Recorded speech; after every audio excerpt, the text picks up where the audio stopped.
ವಾಲ್ಮೀಕಿ ನಿಗಮದಲ್ಲಿ ನಡೆದಿದೆ ಎನ್ನಲಾದ ಏನಿಲ್ಲ. ಮಂತ್ರಿನೂ ಒಪ್ಪಾಗಿದೆ, ಬ್ಯಾಂಕು ಒಪ್ಪಾಗಿದೆ, ಎಲ್ಲರೂ ಒಪ್ಪಾಗಿದೆ, ನಡೆದಿದೆ. ಈ ಹಗರಣದ ಪ್ರಮುಖ ಬೆಳವಣಿಗೆ ಹೀಗೆ. CBI ಎಂಟ್ರಿ ಕೊಡಬಹುದು ಅಂತಿದ್ದಾರೆ. ಹಾಗಾಗಿ ಮಂತ್ರಿ ನಾಗೇಂದ್ರ ಅವರ ತಲೆದಂಡ ಆಗಬಹುದು ಅಂತ. ಒಂದು ವೇಳೆ ಅದು ಎಂಟ್ರಿ ಆದರೆ ಕಷ್ಟ ಆಗ್ಬೋದು ಅಂತ ಹೇಳಿ CM ಒಂದು ವೇಳೆ ಅದಾದರೆ ನೀವು ರಾಜೀನಾಮೆ ಕೊಡೋಕೆ ರೆಡಿಯಾಗಿರಪ್ಪ ಅಂತ ಹೇಳಿದ್ದಾರೆ ಅಂತ ಮಾಹಿತಿ. ಇವತ್ತು CID ಪ್ರಾಥಮಿಕ ತನಿಖಾ ವರದಿಯನ್ನು ಸರ್ಕಾರಕ್ಕೆ ಕೊಡುತ್ತಂತೆ. ಅದರ ಅನ್ವಯ ಕ್ರಮ ತಗೊಳ್ತಾರೆ ಅಂತ ಸುದ್ದಿ. ಯಾರೇ ತಪ್ಪು ಮಾಡಿದ್ರು ಸರಿ ಕ್ರಮ ತಗೋತೀವಿ ಅಂತ DCM. ಮತ್ತೊಂದು ಕಡೆ ನಾಗೇಂದ್ರ ತಲೆದಂಡಕ್ಕೆ BJPಯವರು ಮುಂದುವರಿಸಿದ್ದಾರೆ. ಮಧ್ಯೆ ಎಲ್ಲರೂ ಮೃತರ ಮನೆಗೆ ಹೋಗೋದು, ಸಾಂತ್ವನ ಹೇಳೋದು ಎಲ್ಲ ಹೇಳಿ CBI ಕೊಡಿ ಅಂತ ಹೇಳಿದ್ದಾರೆ. ಈ ಮಧ್ಯೆ ಒಂದು ವಿಚಿತ್ರ ಅಲ್ಲ, ನನ್ನ ಪ್ರಕಾರ ಒಂದು ಬೆಳವಣಿಗೆನೇ ಅದು. ಯಾವ ಬ್ಯಾಂಕ್ ಇದೆ ಇದು, ಯೂನಿಯನ್ ಬ್ಯಾಂಕು. ಆ ಯೂನಿಯನ್ ಬ್ಯಾಂಕಿನ ಮ್ಯಾನೇಜಿಂಗ್ ಡೈರೆಕ್ಟರು ಡ್ಯಾಶ್ ಡೈರೆಕ್ಟರ್ಗಳ ಮೇಲೆಲ್ಲ ಇವ್ರು ದೂರು ಕೊಟ್ಟಿದ್ರು ನಿಗಮದವ್ರ ಕಡೆಯಿಂದ. ಅವರೇ ದೂರು ಕೊಟ್ಟಿದ್ದಾರೆ ಈಗ CBIಗೆ. ಇದು ಹೌದು ಫ್ರಾಡುಲೆಂಟ್ ಟ್ರಾನ್ಸ್ಫರ್ಸು, ನಿಜ ತಪ್ಪಾಗಿದೆ, ಏನೋ ಹೆಚ್ಚು ಕಡಿಮೆ ಆಗಿದೆ ಈ ಟ್ರಾನ್ಸ್ಫರ್ಸಲ್ಲಿ. ಹಾಗಾಗಿ ನಾವು 3 ಶಾಖೆಯ ಸಂಬಂಧಪಟ್ಟ ಅಧಿಕಾರಿಗಳನ್ನು ಅಥವಾ ಯಾರೋ ಅಧಿಕಾರಿಗಳನ್ನ ನಾವು ಅಮಾನತು ಮಾಡಿದ್ದೀವಿ, ನಾವು ತನಿಖೆಗೆ ಸಹಕಾರ ಕೊಡ್ತೀವಿ, CBI ಟೇಕ್ ಓವರ್ ಮಾಡ್ಕೊಳ್ಳಿ ಇದನ್ನ ಅಂತ ಒಂದು ದೂರು ಕೊಟ್ಟಿದ್ದಾರೆ. ದಿಸ್ ದೂರು is more important than that ದೂರು. ನಿಗಮದವರು ಮ್ಯಾನೇಜಿಂಗ್ ಡೈರೆಕ್ಟರ್ ಕೊಟ್ಬಿಟ್ರೆ ಮ್ಯಾನೇಜಿಂಗ್ ಡೈರೆಕ್ಟರ್ ಫೋನಲ್ಲಿ ಹೇಳಿರಲ್ಲ, ಈ ದುಡ್ಡನ್ನು ಈ ಅಕೌಂಟಿಂದ ಅಲ್ಲಿಗೆ ಟ್ರಾನ್ಸ್ಫರ್ ಮಾಡಮ್ಮ ತಾಯಿ ಅಂತ ಬ್ಯಾಂಕ್ ಮ್ಯಾನೇಜರ್ಗೋ ಕ್ಲರ್ಕ್ಗೋ ಯಾರಿಗೋ ಹೇಳಿರಲ್ಲ. ಹಾಗಾಗಿ ಈಗ ಅದು ಟೈಟ್ ಆಗುತ್ತೆ ದೂರು. ಮುಂದೇನಾಗುತ್ತೆ ನೋಡೋಣ. ಎಂಟರ್ಟೈನ್ಮೆಂಟ್ ನೋಡೋಣ.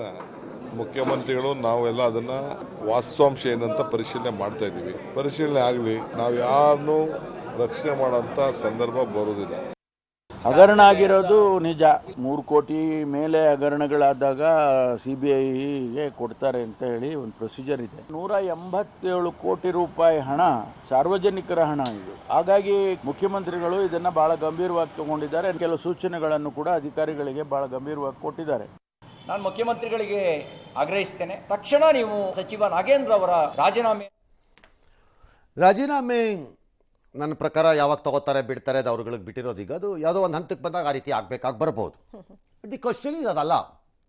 ಕ್ವಶನ್ ಈಸ್ ಇವತ್ತು CID ಪ್ರಾಥಮಿಕವಾಗಿ ವರದಿ ಕೊಡುತ್ತೆ ಅಂತಿದೆ. ನಾನು ವೆಯ್ಟಿಂಗ್ ಆ ವರದಿ ಏನಿರಬಹುದು ಅಂತ ನಮ್ಗೆ ಏನಾದ್ರು ಮಾಹಿತಿ ಸಿಕ್ಕಿದ್ರೆ.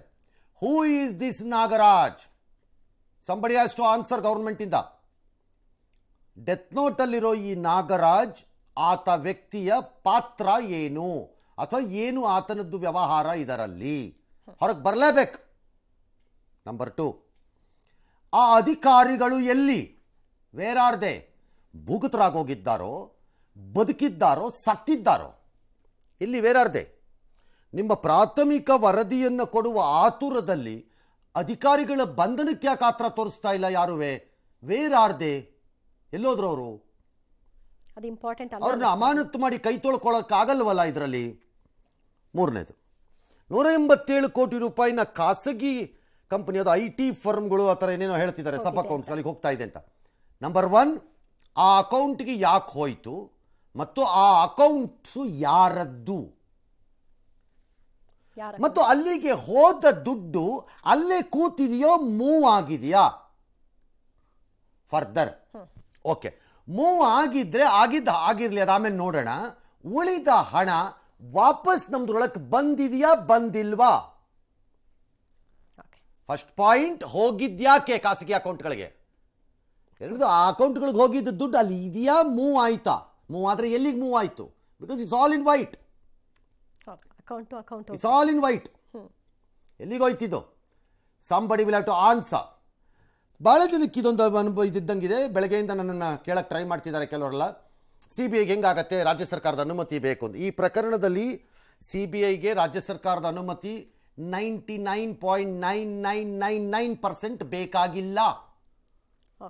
ಯಾಕೆ? ಯೂನಿಯನ್ ಬ್ಯಾಂಕಿನ ಎಲ್ಲ ಇಂತಹ ಚಟುವಟಿಕೆಗಳು, ದೂರು ದುಮ್ಮಾನಗಳು directly comes under the purview. CBIನ ಪರಿವ್ಯಾಪ್ತಿಯ ಒಳಕ್ಕೆ ಬರುತ್ತೆ. ಬಿಕಾಸ್ ಅದು ಕೇಂದ್ರ ಸರ್ಕಾರದ ವ್ಯಾಪ್ತಿ ಒಳಗಡೆ ಇದೆ. ಅಲ್ಲಿಗ ದೂರು ಹೋಗಿರೋದ್ರಿಂದ CBI can investigate from its side. ನೀವು ಮಾಡಕ್ಕೆ ಬರಲ್ಲ ಅದನ್ನ. ನೀವು ಮಾಡ್ಬೋದೇನೋ, ನಂಗೆ ಗೊತ್ತಿಲ್ಲ. ನಾಳೆ ಅದು ಕೋರ್ಟ್ಗೆ ಹೋಗಿ ಯಾರು ಮಾಡಬೇಕು ಅಂತ ಇತ್ಯರ್ಥ ಆಗ್ಬೋದೇನೋ. ಕೋರ್ಟ್ಗೆ ಹೋದ್ರೆ ಕೋರ್ಟ್ ಹೇಳುತ್ತೆ, ಅದಕ್ಕೆ ಏನು ಹೇಳಬೇಕು ಅದನ್ನು ಹೇಳುತ್ತೆ ಸರಿಯಾಗಾಗ. ಸೊ ಈಗ ನೇರ CBI ಬರ್ಲಿಕ್ಕೆ ಅವಕಾಶ ಸೊ ರಾಜ್ಯ ಸರ್ಕಾರಕ್ಕೆ ಈ ಪ್ರಕರಣದಲ್ಲಿ ಮಾನ್ಯ ಮಂತ್ರಿಗಳಾದ ನಾಗೇಂದ್ರ ಅವರು ಯಾವುದೇ ತಪ್ಪು ಮಾಡಿಲ್ಲ ಅಂತ ನಂಬಿಕೆ ಇದ್ದರೆ, ಸರ್ಕಾರದ ಯಾವುದೇ ವ್ಯಕ್ತಿ ರಾಜಕೀಯವಾಗಿ ಇದರಲ್ಲಿ ಇನ್ವಾಲ್ವ್ ಆಗಿಲ್ಲ ಅನ್ನೋ ವಿಶ್ವಾಸ ಇದ್ದರೆ, ಸಾರ್ವಜನಿಕರ ಹಣ ಲೂಟಿ ಆಗಿದೆ ಅಂತನೋ ಅಥವಾ ಮಿಸ್ಯೂಸ್ ಆಗಿದೆ ಅನ್ನೋದು ಖಾತ್ರಿ ಆಗಿದ್ದರೆ, ಓಕೆ ಕಳ್ಕೊಳ್ಳೋದು ಏನೂ ಇಲ್ಲದೆ ಇದ್ದಾಗ ಕೊಟ್ಬಿಡಿ CBIಗೆ, ಆಗ್ಲಿ ವಿಚಾರಣೆ ಕೊಟ್ಬಿಡಿ. ಬೇರೆ ಪ್ರಕರಣರಾದ್ರೂ ಅದು ರಾಜಕೀಯವಾಗಿ CBI ಕೊಡೋಕ್ಕಾಗತ್ತಾ, ಅವನು ಸಿಗಾಕಿಸ್ಬಿಟ್ಟು ನಮಗೆ ಕಾಟ ಕೊಡಕ್ಕೆ ಇವರು ಅಂತ ಅನ್ಬೋದು. ಇದಂಗೇನೂ ಇಲ್ಲ ಅನ್ನೋದಾದರೆ ಕೊಟ್ಬಿಡಿ, ನಿಮಗೇನು ಕಳ್ಕೊಳ್ಳೋದು ಏನಿಲ್ಲ. ಮಾಡಿದವ್ರು ಯಾರೋ ಅನುಭವಿಸ್ಲಿ, ಉಪ್ಪು ತಿಂದ ಬರೋ ನೀರು ಕುಡಿಯುತ್ತಾರೆ. ಕುಡಿಬೇಕು. ಹೌದು. ನೆಕ್ಸ್ಟ್, ಇನ್ನು ಈ ಪ್ರಕರಣದ ಬೆನ್ನಲ್ಲೇ ದಾವಣಗೆರೆಯಲ್ಲಿ ಗುತ್ತಿಗೆದಾರರೊಬ್ಬರು ಆತ್ಮಹತ್ಯೆಗೆ ಶರಣಾಗಿರೋ ವಿಚಾರ ತಡವಾಗಿ ಬೆಳಕಿಗೆ ಬಂದಿದೆ. KRIDL ಕಾಮಗಾರಿ ಮುಗಿಸಿ ವರ್ಷವಾದರೂ ಬಿಲ್ ರಿಲೀಸ್ ಆಗಿಲ್ಲ ಅಂತ ಮನನೊಂದು ಗುತ್ತಿಗೆದಾರ PS ಗೌಡರ್ ನೇಣಿಗೆ ಶರಣಾಗಿದ್ದಾರೆ. ಇದಾಗಿರೋದು 26ನೇ ತಾರೀಕು ತಡವಾಗಿ ಬೆಳಕಿಗೆ ಬಂದಿದೆ. ದಾವಣಗೆರೆಯ KRIDL ಇಲಾಖೆಯಡಿ ಸಂತೆಬೆನ್ನೂರು ಕೃಷಿ ಇಲಾಖೆ ಆವರಣದಲ್ಲಿ 5 ಲಕ್ಷ ಮೊತ್ತದ ಕೆಲಸ ಆಗಿದೆ. 2023 ಫೆಬ್ರವರಿಯಲ್ಲೇ ಕೆಲಸ ಮುಗಿದಿದೆ. ಬಿಲ್ ರಿಲೀಸ್ ಮಾಡಿಲ್ಲ. ಹೀಗಾಗಿ ಮಾನಸಿಕ ಹಿಂಸೆ ಆಗ್ತಾ ಇತ್ತು. ಈ ಸಂಸ್ಥೆ ನನ್ನ ಕುಟುಂಬಕ್ಕೆ ದೊಡ್ಡ ಮೊತ್ತದ ಪರಿಹಾರವನ್ನು ಕೊಡಬೇಕು ಅಂತ ಹೇಳಿ ಡೆತ್ ನೋಟ್ ಅನ್ನ ಬರೆದಿಟ್ಟು ಅವರು ಆತ್ಮಹತ್ಯೆ ಮಾಡಿಕೊಂಡಿದ್ದಾರೆ. ಈ ಬಗ್ಗೆ ವಿಜಯೇಂದ್ರ ಟ್ವೀಟ್ ಮಾಡಿ ಅಸಹಾಯಕ ಅಧಿಕಾರಿಗಳು ಹಾಗೂ ಗುತ್ತಿಗೆದಾರರಿಗೆ ಈ ಸರ್ಕಾರ ಆತ್ಮಹತ್ಯೆ ಭಾಗ್ಯವನ್ನು ಕರುಣಿಸ್ತಾ ಇದೆ, ಇದು ಕರ್ನಾಟಕದ ಪರಮ ದೌರ್ಭಾಗ್ಯವಲ್ಲದೆ ಮತ್ತಿನ್ನೇನು ಅಂತ ಕಿಡಿಕಾರಿದ್ದಾರೆ. ಈ ಬಗ್ಗೆ ತನಿಖೆ ನಡೆಸಿ ಅಂತ ಕೂಡ ಆಗ್ರಹಿಸಿದ್ದಾರೆ. ಈ ಬೆನ್ನಲ್ಲೇ ಈ ಆರೋಪಗಳ ಕುರಿತು ವಿಚಾರಣೆ ನಡೆಸಿ ವರದಿ ಸಲ್ಲಿಸಲು ಹಿರಿಯ ಅಧಿಕಾರಿಗಳ ಸಮಿತಿಯನ್ನು ರಚಿಸಲು ಗ್ರಾಮೀಣಾಭಿವೃದ್ಧಿ ಇಲಾಖೆಯ ACSಗೆ ಸಚಿವ ಪ್ರಿಯಾಂಕ್ ಖರ್ಗೆ ಸೂಚನೆ ಕೊಟ್ಟಿದ್ದಾರೆ. ಬಿಜೆಪಿ ಸರ್ಕಾರ ಎಂಡು ಸರ್, ಅದು ಫೆಬ್ರವರಿ ತಿಂಗಳಲ್ಲಿ ಮಾಡಿದ್ರು, ಮೇ ತಿಂಗಳಲ್ಲಿ ಕಾಂಗ್ರೆಸ್ ಸರ್ಕಾರ ಬಿಲ್ ಆಗಿಲ್ಲ. ಬೆಂಗಳೂರಿಗೂ 4-5 ಸಲ ಹೋಗಿದ್ರು, ದಾವಣಗೆರೆಗೂ ಸುಮಾರು ಸಲ ಓಡಾಡಿದ್ರು ಸರ್. ಅಸಿಸ್ಟೆಂಟ್ ಇಂಜಿನಿಯರಿಂಗ್ ಮಾಡಿದ್ರು, CEO ಕೂಡ ಫೋನ್ ಮಾಡ್ತಿದ್ರು, ನಾನು ಸಾಲ ಮಾಡಿದ್ದೀನಿ, ಬಡ್ಡಿ ಕಟ್ಟಕ್ ಆಗ್ತಾ ಇಲ್ಲ, ನಮಗೆ ಹಣದ ಅವಶ್ಯಕತೆ ಬಹಳ ಇತ್ತು ಸರ್. ಹಂಗಾಗಿ ಇವರು ಬಹಳ ಬೇಸತ್ತು ಈ ತರ ಮಾಡ್ಕೊಂಡ್ರು. ರಾಜ್ಯದ ಬಹುತೇಕ ಕಾಂಟ್ರಾಕ್ಟರ್ಗಳ ಪರಿಸ್ಥಿತಿ ಇದೇ ಇರಬಹುದು. ಕಾರಣ ಜಾಬನ್ನು ಮಾಡಲೇಬೇಕು ಅನ್ನೋ ಆತುರದಲ್ಲಿ ಜಾಬನ್ನು ತಗೋತಾರೆ. ತಗೊಂಡ ಮೇಲೆ ಅದನ್ನು ಮುಗಿಸಲೇಬೇಕು ಅನ್ನುವಂತಹ ಅನಿವಾರ್ಯತೆಯಲ್ಲಿ ಸಾಲದಲ್ಲಿ ದುಡ್ಡನ್ನು ತಂದು ಕೊಡ್ತಾರೆ. ಈ ಎರಡರ ಮಧ್ಯೆ ತೆಗೆದುಕೊಂಡ ಟೆಂಡರ್ನೋ ಅಥವಾ ವರ್ಕಿಂದೋ ಸಮಯದಲ್ಲಿ ಅದೆಷ್ಟೆಷ್ಟೋ ಪರ್ಸೆಂಟೇಜನ್ನು ಬೇರೆ ಕೊಡಬೇಕಾಗತ್ತೆ. ಅವ್ರುಗಳು ಏನೇನೋ ಇರುತ್ತೆ, ಕೊಟ್ಬಿಡ್ಬೇಕು. ಅದಾದ ಮೇಲೆ ಅವ್ರದ್ದು ಲಾಭದ ಪ್ರಶ್ನೆ. ಹಾಗಾಗಿ ಒಂದು 6 ತಿಂಗಳು ಹೆಚ್ಚು ಕಡಿಮೆ ಆದರೂ ಬಡ್ಡಿ ದುಡ್ಡೇ ಅವ್ರನ್ನ ನುಂಗಿ ನೀರು ಕುಡಿದ್ಬಿಟ್ಟಿರುತ್ತೆ. ಅಷ್ಟರಲ್ಲಿ ವಾಪಸ್ ಬರೋದು ಇವೆಲ್ಲ ನಾರ್ಮಲ್ ಬಡ್ಡಿಗಳು ಬಂದಿರಲ್ಲ, ಬ್ಯಾಂಕ್ ಲೆವೆಲ್ಸಲ್ಲಿ ಏನು ಬಂದಿರಲ್ಲ ಬಡ್ಡಿಗಳು, ಇಲ್ಲ ಖಾಸಗಿ ಲೆವೆಲಲ್ಲಿ ಇರುತ್ತೆ. ಹಾಗಾಗಿ ಭಾಳ ಕಾಂಟ್ರಾಕ್ಟರ್ಗಳಿದೆ. ಯಾಕೆ ತಗೋತಾರೆ ಹಂಗಾರೆ? ತಗೊಳಕ್ಕೆ ಯಾಕೆ ತಗೋಬೇಕು? ಅಂದರೆ ಶಕ್ತಿ ಇದ್ದವರು ಅದನ್ನು ಸಹಿಸ್ಕೊಂಡು ನಮಗೆ ಬೇಡ ಈ ವರ್ಕು ಅನ್ನೋರು ಬಿಡ್ತಾರೆ. ಅದರಲ್ಲೇ ಇರಬೇಕಾದ್ರೂ ಬೇರೆ ಗತಿ ಇಲ್ಲದೆ ಓಡಾಡ್ತಿರ್ತಾರೆ ಪಾಪ. ಅನಿವಾರ್ಯಕ್ಕೆ ಬಿದ್ದು ಇಲ್ಲದಿದ್ರೆ 5 ಲಕ್ಷಕ್ಕೆ ಹಿಂಗೆ ಆಗಬೇಕು ಅಂದರೆ ಅರ್ಥ ಏನು? He must be truly A small contractor ನನ್ನ ಲೆಕ್ಕಾಚಾರದಲ್ಲಿ.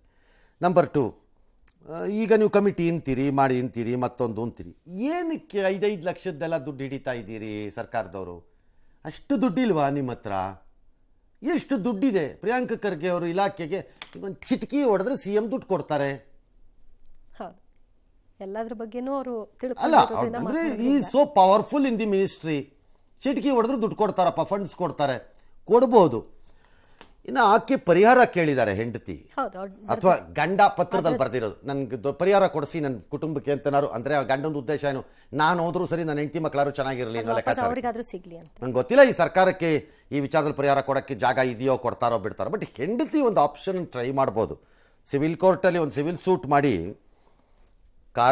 ಅವ್ರು ಕೊಟ್ಟಿರೋ ಯೋಜನೆ ಇದು ವರ್ಕು ಕರೆಕ್ಟಾಗಿ ಟೆಂಡರ್ ಆಗಿ ಆರ್ಡರ್ ಆಗಿ ಸರಿಯಾಗಿದ್ದರೆ ಮತ್ತು ಕೆಲಸ ಮುಗಿದಿದ್ದರೆ, ಯಾವುದೇ ಆಕ್ಷೇಪಗಳಿಲ್ಲದೆ ಅದು ವರ್ಕ್ ಮುಗಿದಿದೆ ಅಂತ ಆಗಿದ್ದರೆ ಫೈಲಲ್ಲಿ, for not releasing the money and putting the family into ಈ ಸಮಸ್ಯೆಗೆ ಹಾಕಿರುವ ಕಾರ್ಯಕ್ಕೆ ಕಾರಣೀಭೂತರಾದ ಸರ್ಕಾರ ಅಥವಾ ಅದು ಅಧಿಕಾರಿಗಳ ಮೇಲೆ ಕಾಂಪನ್ಸೇಷನ್ ಕೇಳಿದಕ್ಕೆ ಇವರೇ ಜವಾಬ್ದಾರಿ ಅಂತ ಒಂದು ಟೆಸ್ಟ್ ಕೇಸ್ ಆಗಿ ಟ್ರೈ ಮಾಡ್ಬೋದು. ಓಕೆ, ಎಲ್ಲವೂ ಕರೆಕ್ಟಾಗಿ ನಡ್ಕೊಂಡು ಹೋಗಿದ್ರೆ ಇದೆಲ್ಲ ಆಗಿದ್ರೆ. ಇನ್ನು ಕನ್ಯಾಕುಮಾರಿ ನರೇಂದ್ರ ಮೋದಿಯವರು ಧ್ಯಾನಕ್ಕೆ ಕೂತಿದ್ದಾರೆ 45 ಗಂಟೆ. ನಿನ್ನೆ 6:45 ಶುರು ಮಾಡಿದ್ರು ಸಂಜೆ. ಈ ಅವಧಿಯಲ್ಲಿ ಅವರು ಆಹಾರವನ್ನು ಸೇವನೆ ಮಾಡ್ತಿದ್ದಾರಂತೆ. ಕಾವಿ ಬಟ್ಟೆ ಹಾಕ್ಕೊಂಡು ಕೂತಿದ್ದಾರೆ. ಒಂದು ಫೋಟೋ ತೆಗೆಸಿ ಆಚೆಗೆ ಬಿಟ್ಟಿದ್ದಾರೆ. ಆ ಫೋಟೋ ಓಡಾಡ್ತಿದೆ ಎಲ್ಲ ಕಡೆಗೆ. ಆದರೆ ಖರ್ಗೆ ಅವರು ಅದನ್ನು ಕಟುವಾಗಿ ಟೀಕಿಸಿ ಧರ್ಮ ಮತ್ತು ರಾಜಕೀಯವನ್ನು ಬೇರೆ ಬೇರೆಯಾಗಿ ನೋಡಬೇಕು, ಎರಡನ್ನೂ ಬಳಸ್ಕೋಬಾರ್ದು, ರಾಜಕೀಯದಲ್ಲಿ ತಪ್ಪು, ಅದು ಡ್ರಾಮಾ ಡ್ಯಾಶ್ ಡ್ಯಾಶ್ ಡ್ಯಾಶ್ ಅಂತೆಲ್ಲ ಹೇಳಿದ್ದಾರೆ. BJP ಅವರು ಆಕ್ಷೇಪ ವ್ಯಕ್ತಪಡಿಸಿದ್ದಾರೆ. ಅದೇ 33 ವರ್ಷದ್ದು ಹಳೆಯ ಸಂಬಂಧ ಅವರಿಬ್ಬರದುವೆ, ನರೇಂದ್ರ ಮೋದಿದು ಇದು ಅಂತ ಬಿ ಜೆ ಪಿಯವ್ರ ವಾದ. ಓಕೆ, ಖರ್ಗೆ ಅವರದ್ದು ವಾದ ಧರ್ಮ ಮತ್ತು ರಾಜಕೀಯವನ್ನು ಬೇರೆ ಬೇರೆಯಾಗಿ ನೋಡಬೇಕು. ಇದೆಯಾ ಸರ್? ಎಲ್ಲಿದೆ ಕರೆಕ್ಟ್, ಎಲ್ಲಿದೆ ಹೇಳ್ರಪ್ಪ? ಚುನಾವಣೆ ಬಂದಾಗ ಮಠಗಳು ಬೇಕು, ಸ್ವಾಮೀಜಿಗಳು ಬೇಕು. ಚುನಾವಣೆ ಬಂದಾಗ ಮಸೀದಿಗಳು ಬೇಕು, ಚರ್ಚ್ಗಳು ಬೇಕು. ಕರೆಕ್ಟ್? ಹೌದಲ್ವಾ? ಆದರೆ ಬೇರೆ ಟೈಮಲ್ಲಿ ಮಾತ್ರ ಚುನಾವಣೆ ರಾಜಕೀಯ ಮತ್ತು ಧರ್ಮನ ಬೇರೆ ಬೇರೆಯಾಗಿ ನೋಡಬೇಕು. ಹೇಗೆ ಸಾಧ್ಯ? ನಂಬರ್ 1. ನಂಬರ್ 2, ಯಾವ ಕಾಲದಲ್ಲಿ ಧರ್ಮ ಮತ್ತು ರಾಜಕಾರಣ ಬೇರೆಯಾಗಿದೆ ನೋಡೋಣ. ಬರೀ ಭಾಷಣದಲ್ಲಾಗಿದೆ ಅಷ್ಟೇ. ಜಾತ್ಯತೀತ ವ್ಯವಸ್ಥೆಯನ್ನು ನಾವು ಸೃಷ್ಟಿ ಮಾಡಬೇಕು, ಜಾತಿ ರಹಿತ ಸಮಾಜವನ್ನು ನಿರ್ಮಾಣ ಮಾಡಬೇಕು, ಬಡವ ಶ್ರೀಮಂತರ ನಡುವಿನ ಏನು ಅಂತರವನ್ನು ಇಳಿಸಿ ಬಿಡಬೇಕು. ಆಮೇಲೆ ಇದು ಏನೋ ಮೂಢನಂಬಿಕೆಗಳನ್ನೆಲ್ಲ ನಾಶ ಮಾಡಿ ಬಿಡಬೇಕು. ಎಲ್ಲ ಹೇಳೋದು ಚೆನ್ನಾಗೇ ಇದೆ, ಸರಿನೂ ಇದೆ. ಜಾರಿಗೆ ಬಂದಿದೆಯೇನ? ಅದನ್ನು ತರೋದ್ರಲ್ಲಿ ಇವ್ರ ಪಾತ್ರ ಏನಿಲ್ಲ. ಯಾಗ ಮಾಡಿದ್ರು ಅಂತಂದ್ರೆ ಈಗಲೂ ಶಿವಕುಮಾರ್ ಅವರು ಯಾಗ ನಂಬ್ತಾರೆ. ನಾನು ಅದನ್ನು ತಪ್ಪು ಸರಿ ಅಂತ ವ್ಯಾಖ್ಯಾನ ಮಾಡ್ತಿಲ್ಲ. ಹಾಗಾಗಿ ಇದು ಯಾವ ವಿಚಾರದಲ್ಲಿ ಧರ್ಮ ರಾಜಕಾರಣ ಬೇರೆ ಮಾಡಿದ್ದೀರಿ? ಯಾರು ಮಾಡಿದ್ದೀರಿ ಹೇಳಿ ನೋಡೋಣ. ಅದ್ಯಾಕೆ ಟೈಮ್ ನೋಡ್ಕೊಂಡೋಗಿ ನಾಮಪತ್ರ ಹಾಕಬೇಕು? ಅದ್ಯಾಕೆ ನಾಮಪತ್ರ ಹಾಕಕ್ಕೆ ಮೊದಲು ದೇವಸ್ಥಾನಕ್ಕೋ ಮಸೀದಿಗೋ ಚರ್ಚ್ಗೋ ಹೋಗಬೇಕು? ಅದು ಧರ್ಮ ಅಲ್ವಾ? ನೆವರ್ ಎವರ್ ಆಗಿಲ್ಲ ಇದು. ಸುಮ್ಮನೆ ಖರ್ಗೆ ಅವರು ಅಥವಾ ಯಾರೇ ಆಗಲಿ ಅಂತ ವಾದ ಮಾಡೋರು ಒಂದು ಇರಲಿ ಅದು ಅಂತ ಬಿಡ್ತಾ ಇರ್ತಾರಷ್ಟೇ ಸಮಾಧಾನಕ್ಕೆ. ಅರೇ ಧರ್ಮದ ವಿರುದ್ಧವಾಗಿ ನಿಲ್ಲಬೇಕಾದ ಎಡಪಕ್ಷಗಳಿಗೆ ಹಿಂದೆ ವಾಜಪೇಯಿ ಹೇಳಿದ್ದೊಂದು ಮಾತು ನನಗೆ ಜ್ಞಾಪಕ ಬರ್ತಿದೆ. ಈಗ ಎಡಪಕ್ಷಗಳು ಅವತ್ತಾಳ್ತಾ ಇದ್ದದ್ದ, ಆಳುತ್ತಿರುವ ಕೇರಳವೇ ಧರ್ಮ ದೇವರು ದೀಪ ಹತ್ಸೋದು ಅಂದ್ರೆಲ್ಲ ಹಿಂದಕ್ಕೆ ಬರೋರು, ಅವೆಲ್ಲ ನಮಗೆ ಸಂಬಂಧ ಇಲ್ಲ ಅಂತನ್ನೋರು, ಆ ಸರ್ಕಾರವೇ ತನ್ನ ರಾಜ್ಯದ ಪ್ರವಾಸೋದ್ಯಮವನ್ನು ಉತ್ತೇಜಿಸಲು ಕೆಳಗಡೆ ಕೇರಳ ಗಾಡ್ಸ್ ಓನ್ ಕಂಟ್ರಿ ಅಂತ ಹಾಕೊಂಡಿದ್ದಾರಪ್ಪ ಅಂತ ಅವತ್ತೇ ವಾಜಪೇಯಿ ಹೇಳಿದ್ರು. ಹೌದು. ಇನ್ನು ಇವತ್ತೇನು ಹೊಸದಾಗಿ ಹೇಳೋದು. ವಿರಾಮ, ವಾಪಸ್ ಬರ್ತೀವಿ.